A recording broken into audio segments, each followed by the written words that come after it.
the road of recovery. We are here today with Sara Szelagowski from Project White Butterfly. She is going to tell us about her organization and give us an exclusive private tour of this walkthrough event that she has organized. Sara, thank you so much for letting us be a part of this. I, for one, am really excited to be here. Can you start by telling us about your organization, how it got started? Absolutely. Thank you. I'm so glad to have the opportunity to share this with you guys one-on-one, because the other night when you were here it was a little busy. But Project White Butterfly is a nonprofit organization I started back in 2019.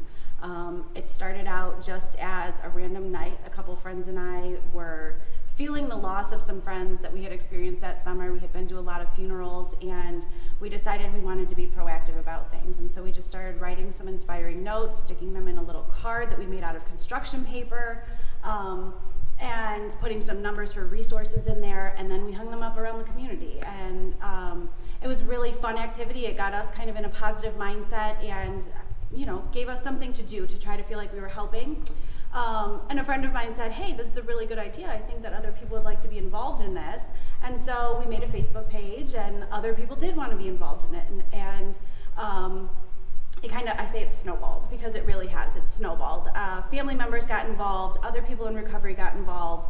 People who are struggling with substance use disorder started contacting us and asking for resources and connection to places. And so over the last year and a half, almost 2 years now, we have grown in social media. I'm running this as my full-time job. I have a part-time employee. We have funding from the state. We work in partnership with the Woodrow Project. We work with the Adams Board. So many things are happening. So it's really turned into something incredible. That's amazing. And I've personally heard about it from a whole bunch of different people that I know. So I've heard a little bit about you. Now that I've seen this, now I know what you're about. We can just go ahead and get started. I'll follow you, and you can just kind of lead us through absolutely. The event. Well, I'm going to start with this one right here. This is something that I say often when I'm doing work, because a lot of families who have someone with substance use disorder in their family, they're scared to talk about things. And I like to stress to people that addiction is a disease that thrives in secrecy. When we're not talking about it, it has time to grow and manifest. And when we do start talking about it, for instance, when I was in active use and my family started talking about it, it made it harder for me to use and sneak around and do the things that I was doing to feed that addiction. So, I think just raising awareness about having the conversation and how much power that has on helping to contain addiction, I guess, and start reducing it is huge. And so that's why I started with this piece here. And then moving over to this table, and this is all very random. I just started looking up statistics and interviews and things like that, and God did for me what I couldn't do for myself, how we always say in recovery. He started putting things together. So I'm part of a Facebook group, and a gentleman in the Facebook group just posted something, and I asked for permission to use it. And I thought it was fantastic, because this person works with people in addiction, goes into the trap houses and things, and he's just highlighting the enormity of what people do and the talent and the creativity. And I always say that the people in the rooms that I meet are some of the most genuine, creative, talented people that I've ever met in my life. So seeing that in that quote was really powerful for me. So that's why I started with that. Then we moved over to this little interview with a gentleman whose name has been changed for this interview, but a gentleman from Rocky River, and we chose to host the event in Rocky River because Rocky River is a community where they feel this doesn't happen. Mm-hmm. They don't talk about it. They don't need certain things because it just doesn't happen here. And addiction happens everywhere. So Tim he works downtown. He has a great job, but he also uses heroin daily. So I just wanted to highlight that, a Rocky River resident doing heroin, So that's why I stuck that one there, to just kind of draw people in and let them know, this happens everywhere. And then we moved over to the bicycle. This bike was here. So we walked into this church. I'll tell you a little bit about the church too. We walked into this building, and it was just full. This room was full of stuff. And so we started seeing items, and the woman who owns the building said, you can use whatever you want, utilize whatever. And I saw the bike, and I was like, we have to use that bike somehow. So we did a little breaking the cycle post for the wall, because so many people think that addiction is just about willpower and just stop, and they don't understand that it's not that simple. So we made a little breaking the cycle thing. You know, and putting the visuals with it. I think people read statistics all the time and they see the numbers, but when it's right there in front of your face and you have a visual, like another piece I'll show you later, it makes it real to you. So that's why we chose to go with that. I love that bike. I know, isn't it awesome? I want to ride it, yeah. So then obviously, like I said, you know, stopping using is not just a matter of stopping. And so I wanted to highlight what actually happens in the brain and why it is so hard for us to stop once we've started using substances. So I think it's really in your face and neat to highlight the dopamine levels in the brain and what happens during addiction. The normal range is 50 to 100 nanograms per deciliter, and someone who's using substances has high hundreds to 1100 nanograms per deciliter, which is insane. And when you see it on that chart, I mean, obviously, it stands out. Right. So, you know, we wanted to highlight that. We also wanted to highlight what happens to the brain when we do stop using. We have these extremely low dopamine levels, which someone can't even get out of bed and function when they have dopamine levels that low. So it's not just a matter of stopping, it's a matter of rebalancing the chemicals in the brain. So I thought that was a really important piece to it. Definitely. And then also another part that I stuck on there right at the end, only 1 in 10 who need addiction treatment ever receive it. Wow. That's it. You know, there's other people out there who don't get it, maybe because of stigma, maybe because of shame, maybe because they just don't have the courage to walk in, you know, and say that they have an issue. But when we reduce stigma, we make it a more comfortable environment, and hopefully more people can get some treatment. And then over here we set up this little bedroom area. In Cuyahoga County, there is a group called the Overdose Fatality Review, and when someone dies of an overdose, they look at all of the information behind that. They look at, you know, job and demographics, family, history, all of the factors that affected this person's addiction. And you know, they found that 95% of these people died alone, and I thought that was a standout fact. You know, because we're hiding when we're using. I don't think that there's ever going to be a point where we're going to be like comfortable sitting and doing drugs in front of people and you know, things like that. But we won't be hiding.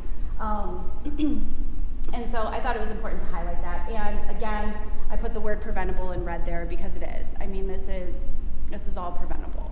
You know, if someone were to talk about it and receive the treatment they needed, it would help so much. Yeah. So then, moving over to this one, this is my favorite right here. So we were watching an interview with a gentleman who works with people with addiction, and he said this little quote over here: words conjure images and images conjure judgment.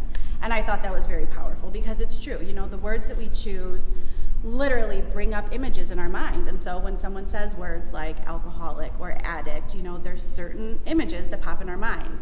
And so, you know, we wanted to put that in a visual display somehow. So we said, you know, what are you serving up with the words you choose? And then, you know, we put these little bowls and the pot of words out, and, you know, what are we serving people with what we're saying about them? So I thought that was a really good one. It's great. It's very clever. I love it. I do like that one.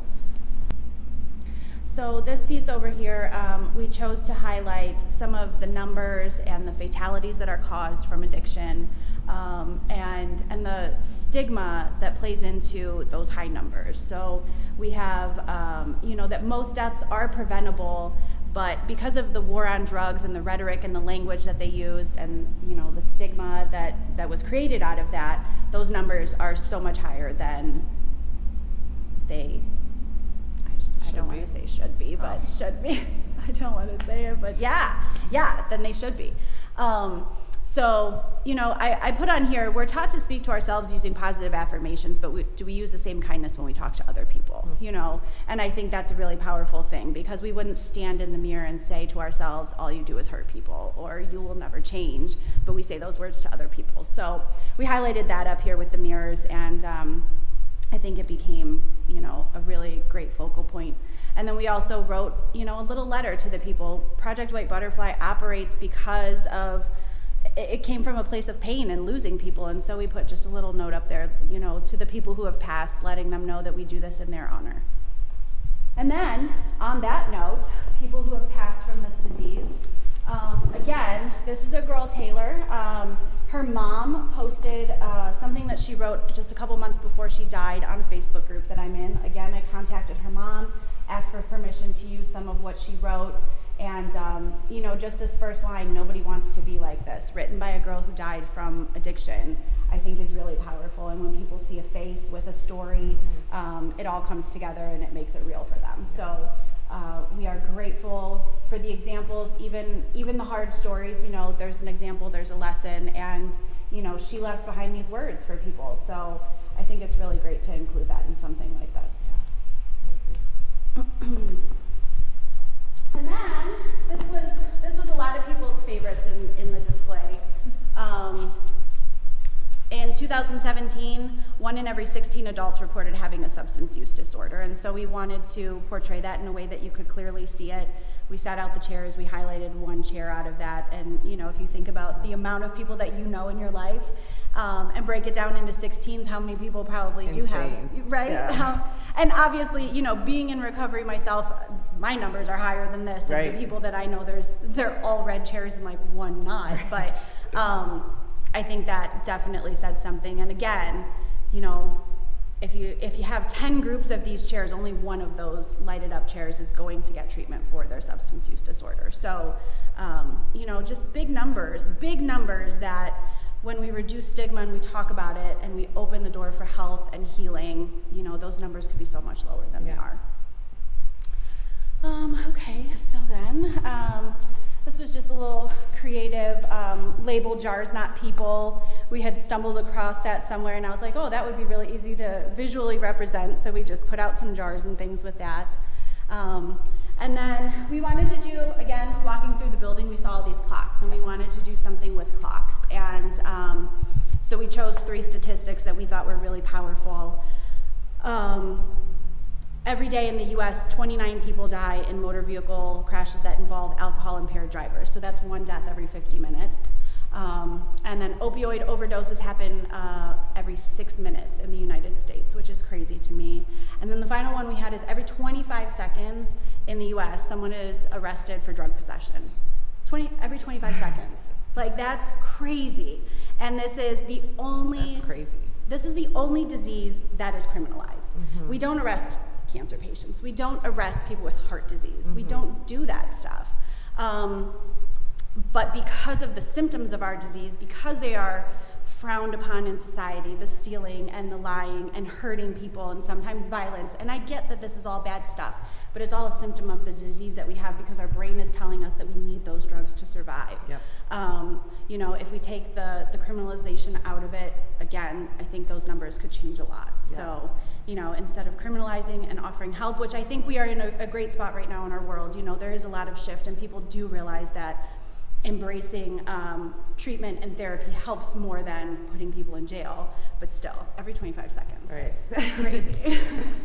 So let's see. Okay, so then on the way out, we kind of wanted to highlight, you know, that the recovery and like a 12-step program is not just for people in recovery. Everybody can use a little work in their lives. Yeah. You know, everybody can. I've seen and that. So we came up with just a 12 steps kind of for everybody and put it on the ladder again that was here in the building, and it turned out really neat. So the final one, the final statistic that I chose to close out this event with was stigma remains the biggest barrier to addiction treatment still. I mean, it is the #1 reason why people don't get help. It is the #1 reason why people don't talk about it. And so, you know, bringing that full circle, all of these things that we judge and take into account, it's the biggest factor in people not getting the help that they need. Well, thank you so much for showing me this and just giving us an oversight of the reducing the stigma. I think it's very important to highlight that, and I'm so excited to see what Project White Butterfly has in store. Thank you so much. Thanks.